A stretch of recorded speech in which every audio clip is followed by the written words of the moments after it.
ብዙዎቻችሁ ስለ ማኒፌስቴሽን ቪዲዮ ስራልን እያላችሁኝ ነበር። ከዚህ በፊት ብዙ ቪዲዮዎችን ብሰራላችሁም አሁንም ድረስ ያልገባችሁ ነገር ያለ ይመስለኛል። ማኒፌስቴሽን ስንል ምን ማለታችን ነው? አንድ ሰው በህይወቱ ማየት የሚፈልገውን ነገር ወይንም ደግሞ መኖር የሚፈልገውን ህይወት ማግኘት ሲፈልግ ይህንን ነገር ማኒፌስት ላርግ ወይንም ይህ ነገር በህይወቴ እንዲመጣ ላርግ ብሎ ማሰብ ይጀምራል። ስለዚህ ማኒፌስቴሽን ማለት የምትፈልጉትን ነገር ማግኘት ብላችሁ አስቡት። የት ነው የምናገኘው ካላችሁ በዚህች ቁሳዊ በሆነች ዓለም ውስጥ ወይንም ፊዚካል በምትባለው ዓለም ውስጥ። ታዲያ ዛሬ እኔ ስለ ማኒፌስቴሽን ሳይሆን ማስተምራችሁ ብዙ ጊዜ የምትፈልጉትን ነገር እንዳታገኙ የሚያደርጋችሁ ነገር ምንድነው የሚለውን ነው። ብዙ የማኒፌስቴሽን ቪዲዮ ሰርቼላችኋለሁ። ብዙ ኢንፎርሜሽንም ስለ ማኒፌስቴሽን አግኝታችኋል። ታዲያ እንደዛም ሆኖ ለምንድነው የምትፈልጉትን ነገር እያገኛችሁ ያልሆናችሁት? በስራ ቦታችሁ እድገት ትፈልጉ ይሆናል። የትዳር ህይወታችሁ የበለጠ ውብ እንዲሆን ወይንም ደግሞ ፍቅር እንዲበዛበትም ትፈልጋላችሁ። ከኪራይ ቤት ወጣችሁም የራሳችሁን ቤት ገዝታችሁ መኖር የምትፈልጉ ብዙዎች ትኖራላችሁ። እነዚህ ነገሮች ለምንድነው ማሳካት የከበዳችሁ? ስለ ማኒፌስቴሽን ልወቅ ወይንም ደግሞ የምፈልገውን ነገር ማግኘት እንዴት እንደምችል መረጃውን ቁጭ ብዬ ልሰብስብ ካላችሁ ብዙ አይነት እውነታዎችን ማወቅ ትጀምራላችሁ። አንዳንዶቹ ስለዛ ነገር በደንብ አስቡ ይሏቸዋል። ሌሎቹ ደግሞ ይህንን ነገር ቪዥን ቦርዳችሁ ላይ አስቀምጡ፣ ጠዋት ስትነሱ የመጀመሪያ የምታዩት ነገር መሆን አለበት ይላሉ። ሌሎችም አሁን በተመሳሳይ ሁኔታ ይመጡና አፊርሜሽንስ ጻፉ፣ እኔ እንዲህ ነኝ እያላችሁ በወረቀት ላይ በየቀኑ መጻፍ አለባችሁ ይሏቸዋል። ብዙ አይነት መረጃዎችን ታገኛላችሁ። ታዲያ የዚህ ሁሉ መረጃ ጥርቅም እናንተን እየጎዳችሁ መጣ እንጂ እየጠቀማችሁ አልሄድም።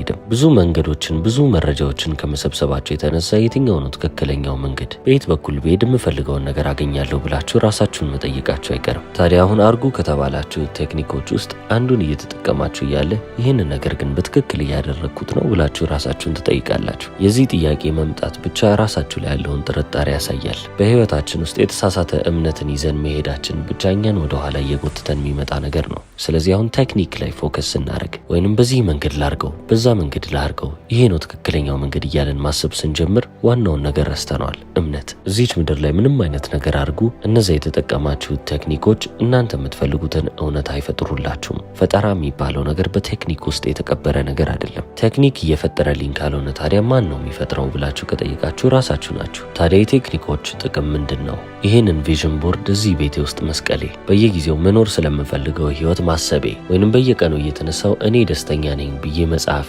ምንድን ነው እየጠቀመኝ ያለው ካላችሁ ማኒፌስቴሽን የተባለችውን ቃል እንዴት አድርገን እንደምንመለከት አሁን መስመር አስይዝላችኋለሁ። ከዛ በኋላ የቴክኒኩ ጥቅም የቱ ጋር እንደሚመጣም ደግሞ እንመለከታለን። ማኒፌስቴሽን ማለት ውስጣዊ ማንነታችሁ ከዚህ በኋላ እኔ ይህንን ነኝ ብሎ ማመን ሲጀምር ነው። ያንን ለውጥ እዚች ምድር ላይ መመልከት ብችሉም በውስጣችሁ የተቀየራችሁና የተለወጣችሁ ሰው ሆናችሁ እንዳመናችሁ ስትገነዘቡ የዛኔ የፈለጋችሁትን ነገር ማኒፌስት አረጋችሁ ይባላል። ምሳሌ ልሰጣችሁ ይገባል። ለምሳሌ አንድ ሰው የስራ እድገት ማግኘትን ፈለገ። የባንክ ሰራተኛ ነው እንበልና ፍሮንት ዴስክ ላይ ነው ያለው። ወደ ብራንች ማኔጀሪያል ፖዚሽን ላይ ማለፍ ነው የፈለገው። እዛ ደረጃ ላይ ከመድረሱ በፊት ብዙ ደረጃዎችን ማለፍ አለበት የሚባለውን ነገር እንዳለ እርሱት። ራሽናል ማይንዳችን ወይንም ደግሞ ምክንያትን የሚወረውርብን አይምሯችን ነው እዛ ነገር ላይ ለምን መድረስ እንደሌለብን ምክንያቶችን የሚዘረዝረው። ስለዚህ ይህ እዚህ ፍሮንት ዴስክ ላይ የተቀመጠው ባንክ ሰራተኛ ወደ ብራንች ማናጀርነት ፖዚሽን ላይ ለመምጣት ብሎ ይህንን ፍላጎቱን ሲያውቅ ቀጥታ የውስጥ እውነታውን ወይንም ደግሞ ውስጣዊ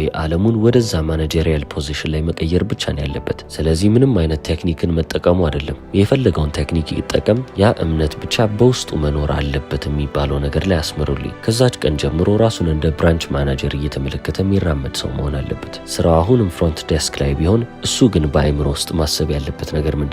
እሱ ማናጀር እንደሆነ ነው። እምነትም ማለት ከማይታየው ዓለም ወደሚታየው ዓለም ማምጣት አይደለ? ትክክለኛው ዓለም የት ነው? በውስጣችን ያለው ዓለም ነው። ስለዚህ ይህ የባንክ ሰራተኛ በውስጡ ማናጀር እንደሆነ አምኖ የሚንቀሳቀሰው ከሆነ እዚህች ዓለም ላይ ያንን እምነቱን መኖሩ አይቀርም። ስለዚህ የጊዜ ጉዳይ ነው። ነገር ግን ወደፊት ይህንን መሆን አይቀርም ብሎ ሳይሆን የሚያስበው አሁን ነኝ ብሎ ነው። የምርም ያ ሰው ማናጀር እስኪሆን ድረስ በዚህች ምድር ላይ የሚፈልገውን ቦታ እስኪያገኝ ድረስ በውስጡ የያዘውን ምኞት ወይንም ፍላጎት አላምነውም ካለ ያ እምነት ሊሆን አይችልም። ምክንያቱም በውጤት ላይ የተመሰረተ ስለሆነ። ትክክለኛ እምነት ማለት ግን ጭፍን የሆነ እምነት ነው። ይሄ ነገር በፍጹም ሊፈጠር አይችልም ብላችሁ ያሰባችሁት ነገር ተፈጥሮልኛል ብላችሁ ስታምኑ ያ ትክክለኛ እምነት ነው። ምክንያቱም ያልታየውን ነገር እንደታየ አድርጋችሁ አምናችሁታል። ስለዚህ አንድ ሰው ማኒፌስት አደረገ ሲባል የሚፈልገውን ነገር እዚች ምድር ላይ አገኘ ማለት ሳይሆን እዚች ምድር ላይ ያ ነገር ቢፈጠርለትም ባይፈጠርለትም ያንን ነገር አግኝቻለሁ ብሎ የሚንቀሳቀስ የሚኖር ሰው ነው ማለት ነው። ቴክኒኮች ደግሞ እንዴት ነው የሚረዱን? እዚህ የምንፈልገው ስቴት ላይ እንድንገባ መንገድ ይሆኑልናል።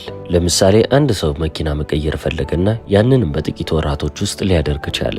ይህንን ሰው ትሄዱና እንዴት ነው ያደረግከው ስትሉ ማኒፌስት አድርጌው ነው ይላቸዋል። ምን ተጠቅመህ ብላችሁ ብትጠይቁት በየቀኑ መኪናው እንዳለኝ አድርጌ ማሰብ ጀመርኩ፣ ስለዚህ በአይነ ህሊናዬ ይህንን ነገር እየተመለከትኩት ነበር ብሎ ሊመልስላችሁ ይችላል። ሌላ ብዙ ነገር ማኒፌስት ያደረገ ሰው ሄዳችሁ ብትጠይቁት ሌላ መንገድን ይነግራቸዋል። ምናልባትም ቁጭ ብዬ አፌርሜሽኖችን እየጻፍኩ እኔ ሀብታም ነኝ፣ እኔ እንዲህ ነኝ እያልኩ በየቀኑ ለራሴ እየጻፍኩ ነው ይላል። አሁንም ሌላ ብዙ ነገር ያሳካ ሰው ጋር ሄዳችሁ ብትጠይቁት ሌላ መንገድ ነው የሚነግራችሁ። ሁሉም ሰው ለምንድን ነው አንድ መንገድ የማይነግረኝ ካላችሁ ሁሉም ሰው ያመነበት ነገር የተለያየ ስለሆነ ነው። ያንን ቴክኒክ ያስባለው ነገር እምነታችሁ ነው። እምነት ባይኖር ኖሮ ቴክኒክ የሚባል ነገር የለም። አንዱ ሰው ሀብታም የሆነው ራሱን እኔ ሀብታም ነኝ እያለ እየጻፈ ነው። ስለዚህ እኔም ቤት ገብቼ ከዚህ በኋላ እንደዚህ እያልኩ ሙሉ መጽሐፌን እጨርሳለሁ ካላችሁ ፊዚካል አክሽን ነው እንጂ ኢንተርናል ብሊፍ አይደለም። ማለትም ደግሞ አካላዊ ስራ ነው። ውስጣችሁ ያለ እምነት ግን አሁንም እዛው ቦታ ላይ እንዳላችሁ ብቻ የሚያስታውሳችሁ እምነት ነው። እምነታችሁ ካልተለወጠ ደግሞ እንደ ባሪያ ብትሰሩም አትለወጡም። ለዚህ ነው በሆነ ቴክኒክ መንገድ እየሄዳችሁ ያለ ምሳሌ ልስጣችሁ። ኢማጂን እያረጋችሁ ቪዥዋላይዝ እያረጋችሁ ወይንም አፌርሜሽን እየጻፋችሁ በምንም አይነት መንገድ እየሄዳችሁ ብቻ ይህንን ነገር በትክክል እያደረግኩት ነው፣ እስቲ እንትና እንደዚህ ብሎ ነበር እንዴ፣ በዚህ መንገድ ነው እንዴ ጻፉ ያለው ብላችሁ ራሳችሁን ስጠይቁ ዋነኛዋን ነገር ረስታችኋታል ማለት ነው። እምነት የሚባል ነገር በውስጣችሁ የለም። ቴክኒኩን በትክክል ነው ወይ ያደረግኩት ብላችሁ መጠየቃችሁ ብቻ ይህ ቴክኒክ ነው እኔ የምፈልገውን ነገር የሚሰጠኝ ብላችሁ እንዳመናችሁ ያሳያል። ምክንያቱም ትክክለኛ የሚባል መንገድ የለም። እናንተ ትክክለኛ ብላችሁ ያመናችሁት ነገር ብቻ ነው ትክክለኛ። ዓለም ላይም እውነታ የሚባል ነገር የለም። እውነታ ብላችሁ የምታስቡት ውስጣችሁ እንደ እውነታ የተቀበለውን ነገር ነው። እስቲ ምሳሌ ስጠን ካላችሁ ፕላሲቦ ኤፌክት የሚባለው ትክክለኛ ምሳሌ መሆን ይችላል። ባለፈው በዚህ ርዕስ ጉዳይ ቪዲዮ ሰርቼላችሁ ነበር። አንድ ሰው ታሞ ዶክተር ጋር ከሄደ በኋላ ዶክተሩም አንተን የሚፈውስ ትክክለኛ መድኃኒት አለኝ፣ ይህንን ከወሰድክ በ10 ቀን ውስጥ ትድናለህ ብሎ ያንን መድኃኒት ቢሰጠው መድኃኒቱም ያንን ሰው የሚፈውስ መድኃኒት ባይሆንና ዝም ብሎ ስኳር ብቻ ቢሆን ያም ሰው ደግሞ ልክ እንደ ትክክለኛ መድኃኒት አምኖ ከዋጠው ያ ታመምኩ ያለው ሰውዬ በ10 ቀን ውስጥ ሊድን ይችላል። ምክንያቱም የወሰደው መድኃኒት የሚያድነው መድኃኒት መስሎ ስለታየው። ዶክተሩ ግን የሰጠው ሹገር ፒል ነው ወይንም ደግሞ ስኳር ነች። ታዲያ አሁን ያንን ህመምተኛ ያዳነው ነገር ምንድን ነው? ያቺ ታብሌት ነች ወይንም ያቺ መድኃኒት ነች ወይስ የራሱ እምነት? እምነቱን ያዳነው አይደለ? ይሄ ታብሌት ያድነኛል ብሎ ማመኑ እንዲድን አድርጎታል። ታዲያ ይህ ማለት ለሁሉም ሰው ያ ታብሌት ይሰራል ማለት ነው? አይደለም። በማኒፌስቴሽን ዓለም ውስጥም ተመሳሳይ ነገር ነው። ያ መድኃኒት ወይንም ደግሞ ያ ሹገር ፒል ልክ እንደ ቴክኒክ ነው። ዶክተሩ በጣም ሁሉንም ነገር ያውቃል። እሱም ይሄ ትክክለኛው መድኃኒት ነው ብሎ ስለሰጠኝ ይህንን ወስዳለሁ ብሎ ስላመነ ብቻ ነው ያስሄዳ ነው። ሁኔታውን ደግሞ አሁንም እናዞረውና እንመልከተው። ትክክለኛውን መድኃኒት ዶክተሩ ሰጠው። ነገር ግን ለህመምተኛው ሲነግረው ትክክለኛውን መድኃኒት ላገኘው አልቻልኩም፣ አሁን ለጊዜው የለም። ነገር ግን ይህ ሹገር ፒል ነው፣ ስኳር ብቻ ነው ያለው፣ ምንም አይጠቅምህም፣ ሊያድንህም አይችልም፣ ነገር ግን ብትወስደው ደግሞ አይጎዳህም ብሎ ቢነግረው ያ የታመመው ሰውዬ ያቺን መድኃኒት ማለትም ትክክለኛዋን መድኃኒት ወስዶ የሚድን ሰው አይሆንም። አሁንም በሽታው እያጠቃው ነው የሚሄደው። ምክንያቱም ያመነው ነገር ዶክተሩ ያለውን ነገር ነው። ዶክተሩ አያድንህም፣ ስኳር ብቻ ነው ብሎ ነው የሰጠው፣ ነገር ግን ትክክለኛው መድኃኒት ነው። ፕላሲቦ ኤፌክት ማለት ይህ ነው። እናንተ ትክክለኛው ነገር ነው ብላችሁ የምታምኑትን ነገር ብቻ ነው እንደ እውነታ የምትወስዱት። ለዚህ ነው የእናንተ ሰብኮንሽስ ማይንድ ውስጥ እንደ እውነታ የተቀመጠ ነገር ብቻ ነው ለእናንተ እውነታ የተባለው። እናንተ ጋር እንደ እውነታ የሚቆጠር ነገር ሌላ ሰው ጋር እንደ እውነታ ላይቆጠር ይችላል። ይህንን በቀላሉ ስንመለከተው ሪሊጅን ወይንም ደግሞ የሃይማኖት ተቋማቶችን እኒ አንድ ክርስቲያን የሆነ ሰው ይመጣና በመጽሐፍ ቅዱስ ነው ማምነው ይሄ ነው እውነታው ይላል። ቡዲስቱም ይመጣና አይ እኔ በቡድሃ ነው ማምነው እውነታው ይሄና ይሄ ብቻ ነው ይላቸዋል። ሙስሊሙም ጋር ብትሄዱ እውነታው የተጻፈው ቁርአን ላይ ነው፣ ስለዚህ ትክክለኛው እውነታ ይሄ ነው ይላል። ለዚህ ነው ሁሉም ሰው ያመነውን ነገር እንደ እውነታ ይወስዳል ያልኳቸው። ለአንድ ሰው ውሃ ሰጥቸው ውሃ ውስጥም አይኑ እያየ የሆነች ትንሽዬ ዱቄት ጨምሬለት ይሄ ነገር ትንሽዬ መድኃኒት ነው አሁን ተቅማጥ በተቅማጥ ትሆናለህ ብለው ያም ሰው አምኖኝ ያንን ነገር ከጠጣው አለቀ። መጸዳጃ ቤት ሲመላለስ ነው የሚውለው። ምክንያቱም አምኖኛል። ያ ዱቄት ምንም ይሁን ምን እምነቱ ነው መጸዳጃ ቤት እንዲመላለስ የሚያደርገው። በአጠቃላይ ዩኒቨርስ የምንላት ነገር እኛ ውስጥ ነች። እኛ የምናስበውን ነገር እየኖርን ከሆነ እቺ ዓለም እንዳለ በእኛ ውስጥ ነች ማለት ነው። ልክ ከትልቁ ውቅያኖስ ላይ የወሰዳችኋትን ጠብታ እንደመመልከት ነው። ውቅያኖስ ውስጥ ያለው ነገር እንዳለ እዛች ጠብታ ውስጥም አለ። ዓለም ውስጥ ያለችው ነገር እንዳለ እኛ ውስጥም አለች ማለት ነው። ሰውነታችን ፕላሲቦ ከሆነ ሪያሊቲ ወይንም ደግሞ እውነታ ብለን የምናስበውም ነገር ፕላሲቦ ነው። ተአምርን አውርደን በቀላል ቃል ካስቀመጥናት እምነት ትሆናለች። የራሳችሁንም ህይወት ለማስተካከል ብላችሁ ይህንን ነገር በትክክል እያረኩ ነው ወይ ብላችሁ ራሳችሁ ራሳችሁን ስትጠራጠሩ ቴክኒኩን ብቻ ይዛችሁ እምነት የምትባለዋን ነገር ከህይወታችሁ አወጣችኋት። የምትፈልጉትን የትዳር ህይወት የማታገኙት፣ የምትፈልጉትን የስራ እድገት የማታገኙት፣ የምትፈልጉትን ቤትና መኪና የማታገኙት ለዚህ ነው። ራሳችሁን መጠራጠራችሁ ማለትም ደግሞ የእምነታችሁ አለመኖር ይህንን ሁሉ ነገር የሚበክለው ይሆናል። ይህንን በምልበት ሰዓት ላይ አንድ አባባል ትዝ አለኝ። ጥንታዊ ቻይኒዝ ፊሎሶፈር ኮንፊውሸስ የተናገረው ነገር ነው። እችላለሁ ብሎ የሚያምንም ሰው ትክክል ነው፣ አልችልምም ብሎ የሚያምን ሰው ትክክል ነው ይላል። ያንን ሰው እንዲችልም እንዳይችልም የሚያደርገው እምነቱ ነው። ስለዚህ አንድ ሰው አልችልም ካለ የምርም የማይችል ሰው ይሆናል። እችላለሁ ካለም ደግሞ ይችላል። በሆነ ነገር አምናለሁ የሚል ሰው ራሱን እዛች ስቴት ኦፍ ሪያሊቲ ውስጥ ያገኛል። ለምሳሌ አንድ ሴት መታ ወንዶች እንዳለ ውሸታም ናቸው፣ ማንንም ማመን የለባቸውም፣ ሁሉም ቆሻሻ ነው ካለች የእምነቷን ልክ አይደለም የምታገኘው። የምታገኛቸው ሰዎች እንዳለ፣ የምታፈቅራቸው ሰዎች እንዳለ የእሷን እምነት የሚያንጸባርቁ ሰዎች ይሆናሉ። እሷ እንደጠበቀቻቸው የሚዋሹ የሚያታልሉ ቆሻሻ የሚባሉ ሰዎች ይሆናሉ። የዛኔ ሰው አላልኩም ብዬ ነበር ተናግሬ ነበር እንዲሁ ነው የደከምኩት ትላለች። ራሷን ራሷ ላይ ያሟረተች ያለችው።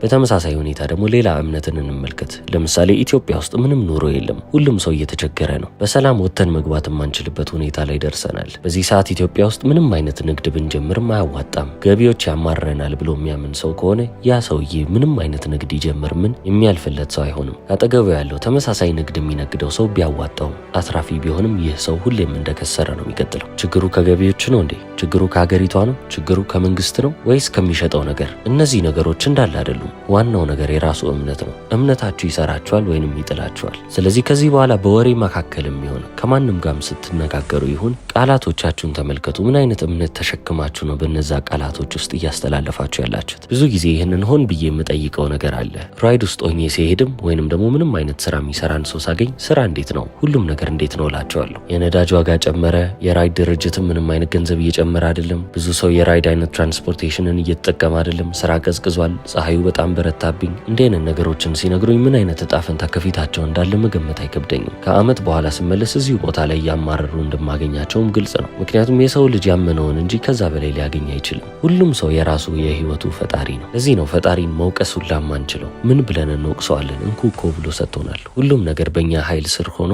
እኛ ራሳችንን እየገደልን እያወረድን እየሄድን ነው። ታዲያ በዚህ ሰዓት ላይ እሱ ጣልቃ አይገባም። ከኛ ውስጥ ሆኖ ሁሉንም ነገር እንደ ኦብዘርቨር ወይንም እንደ ተመልካች ይመለከታል። ሲመለከትም ምንም ነገር አያመልጥም፣ ከሀሳባችሁ እስከምታደርጉት ጥቃቅን ነገር። ለዚህ ነው በጣም ክፉና መጥፎ ሰው የምትሏቸው በጣም ጥሩ ህይወትን እየኖሩ ያሉ ሰዎች የሆኑት። ምክንያቱም እነሱ ሰርቀውም ቢሆን ይሄ ገንዘብ የኔ ነው ብሎ ያምናሉ። አሁንም የበለጠ ገንዘብ ማግኘት እንደሚችሉ የሚያምኑ ሰዎች ናቸው። እምነታቸውን በትክክለኛው መንገድ ቢጠቀሙ አሁንም ያንን ገንዘብ ማግኘታቸው አይቀርም ነበረ።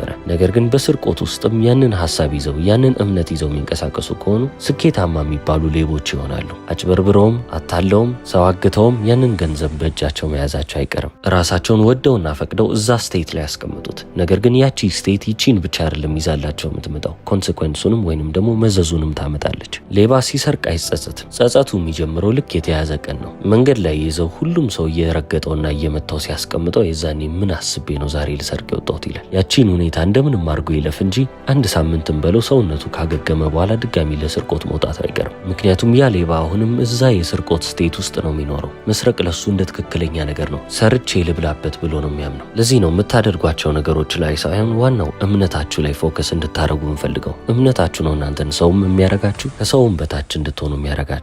እውነታውን ከተመለከትን ከሰው በታች መሆን አትችሉም። ነገር ግን ዓለም ባስቀመጠቻቸው ደረጃዎች መሰረት ከሰው በታች የሚያረጓችሁ ብዙ ነገሮች አሉ። ትክክለኛዋ ዓለም ወይንም ደግሞ በውስጣችን ውስጥ ያለችው ዓለም ሁሉም ነገር ያለባት ዓለም ነች። የምትፈልጉት ነገር እንዳለ በውስጣችሁ አለ። ዓለም ላይ እፈልገዋለሁ ብላችሁ የምታስቡት ነገር እንዳለ አንዴ ተፈጥሯል። ከዚህ በኋላ የሚፈጠር ነገር አይደለም። ፍጥረት የሚባል ነገር በአጠቃላይም ተጠናቋል። ታዲያ እምነታችሁ እዚህ ጋር ምንድን ነው የሚያደርግላችሁ? እናንተ ያንን ነገር ስታምኑ ያመናችሁትን ነገር እንድታዩ ትሆናላችሁ። ስለዚህ እምነታችሁ እዛ ስቴት ውስጥ ይከታችኋል። ያንን ነገር የምታዩበት ስቴት ውስጥ ስትቀመጡ ያንን ነገር ሪፕ እያደረጋችሁ ወይንም ደግሞ እያጨዳችሁ ትመጣላችሁ። ሁሉም ሰው የዘራውን ያጭዳል ተብሎ ተጽፏል አይደለ? ስለዚህ ዘር መዝራት ማለት ምን ማለት ነው? ማመን ማለት እኮ ነው። አንድ ጎዳና ላይ ያለን ሰው ዘቅዝቃችሁ ብታራግፉት አንድ ሳንቲም የማይረግፈው ሰው እሱ ግን ራሱን የሚመለከተው የዓለም ሀብታም እንደሆነ ወይንም ደግሞ ሁሉም ነገር እንደተሟላለት አድርጎ ራሱን የሚስል ከሆነ ያ ሰው የፈለገውን ነገር ማግኘቱ አይቀርም። በውስጡ የሆነውን ነው በውጭው ዓለም የሚያገኘው። ታዲያ እምነት ማለት ምንድን ነው? የሆነ ቀን ሀብታም እሆናለሁ ማለት አይደለም።